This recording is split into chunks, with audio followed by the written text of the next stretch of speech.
How's it going, everybody? I'm Terrence, and this is Keep It Social. And I'm wondering, are we really safe online? I mean, with Twitter accounts being hacked and the Russians trying to get a hold of information for the COVID-19 vaccine, you can't really be sure, can you? Well, we're going to talk about that. And of course, with me to do that is my co-host, Terrence. What's up, Terrence? How's it going? I'm well, Paris, just trying to make sure that all of my data and privacy is okay. How are you today? I'm doing well, and I'm doing the same thing. And we have someone here with us who can talk about that. Eva Galperin is the Director of Cybersecurity at the Electronic Frontier Foundation, and she joins us from San Francisco. Eva, thanks so much for being with us. Thanks for having me. So Eva, who has our data, and is it really safe with them? It's actually a really complicated question because anytime that you ask, is our data safe or do we have privacy? The question behind that is safe from whom and privacy for whom and from whom. So this is what we call threat modeling in the sort of security and privacy training area, where we get people to sit down and really think about what they want to protect and who they want to protect it from, because trying to protect all of your data from everybody all the time is not possible, and it will just drive you crazy. So you need to think about, like, do you want to protect things from your parents or your schoolmates? Are you worried about the local police? Are you worried about the government? Are you concerned about corporate espionage? Are you worried that Google has all of your information? That a lawyer will come to Google with a subpoena? These are all different situations, and they have different levels of privacy and safety. I think one of the things that we are seeing a lot, especially working in the social atmosphere, right? Or just being on social in general, is that we need to protect ourselves from one platform in particular, which is TikTok, right? Like, there are so many conversations about, TikTok stealing data, and, there are privacy concerns. And so for me, I'm someone who's on TikTok. Is there a true threat there? Or is this just like a combination of just divided forces going back and forth with one another? Well, it's a little bit of both. There's sort of a core of actual security concern wrapped in several thick layers of xenophobia. Okay. So on one hand, when you install a social media app on your phone, they tend to be really intrusive. They ask for a lot of permissions that they don't necessarily need. They can do things like... always ever trying to turn off the location and say no is like, that doesn't work. Yes. Location tracking and turning on your camera and turning on your microphone. And TikTok is no different from Facebook or Twitter or any of the other apps which you might have on your phone in that sense. The way in which it is different is that TikTok is owned by a Chinese company, and they are based out of mainland China. And the difference between that and a US-based company is that they are subject to pressure from the Chinese government in ways that a US company would not be. Basically, every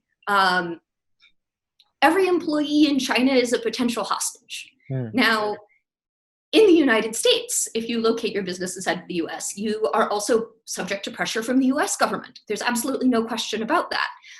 Just going to say that in an authoritarian government, pressure sometimes takes different forms, and you may not trust TikTok for that reason.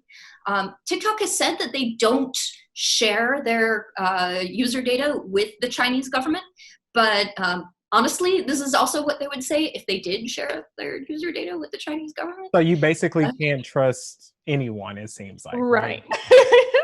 And I guess that goes back to your first question, who are you wanting to protect your data from? And it seems like as long as you're on these platforms, you can't really protect it from anybody.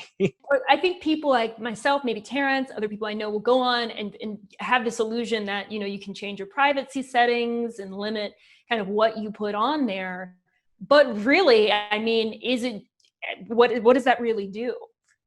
I frequently get asked about privacy and security online, and I try really hard not to scare people's pants off. Because I don't want you to come out of this with the impression that everybody sees everything anyway, and so you shouldn't bother doing anything with your settings or setting a strong password or turning on two-factor authentication on your accounts. These are actually very effective ways of keeping certain types of actors out. If you are interested in keeping, hackers who are interested in getting to your money out of your account, if you are interested in keeping stalkers out of your account, if you are interested in keeping the Chinese government out of your account. These are all things that you can do. But you need to spend some time thinking about, who is likely to attack you and why, and what kind of things you can do in order to empower yourself. Yeah, Eva, I'm really glad that you said that, because I'm one of those people who, I'm not really too worried about my data and privacy, but I do have the two-factor authentication. Like, that's on and it's working. So for a person like me who may assume that they don't have much to be hacked or hijacked or, taken advantage of, what's like your rebuttal, or I guess some advice to give for someone like me? Because I want to know what I need to do better, right? There are a couple of things that I recommend. First is, if you want to see somebody who understands compartmentalization really well, just talk to a teenager about their Instagram accounts. They will tell you they have a locked Instagram account that's just for their friends, that they have a public Instagram account that's for everybody else, and that their parents can see and that their teachers can see. And then there's there's a Facebook account, which is like where your grandparents find you. So teenagers have a really, really strong idea of how to compartmentalize. Right. So we need to compartmentalize like teenagers. I actually see more like millennials and young adults actually doing that as well now. Like they have, like a lot of my friends have Finstas, and I'm like, who are we? Like, but then when I thought about it, to your point, on social media, you get to, a lot of times, all of who you are is on social media. And so it kind of actually limits what you can and can't show or feel comfortable with. And so when you said that instantly clicked for me. Well, Eva, you've given us so much to think about, and it definitely is going to make me think twice about cybersecurity and how I'm protecting my privacy online. Terrence, I'm sure it's the same for you. It is 100%. We're all about safety here. Safety right. and security. Thank you so Eva, much. thanks. Yes, thank you so much, and take care. Well, that's it for us. Don't forget to like, comment, and subscribe to all our social channels, and let us know what you'd like to see on the show. We'll see you next time. And until then, Terrence, tell them what to do. Keep it social. See you later, friends.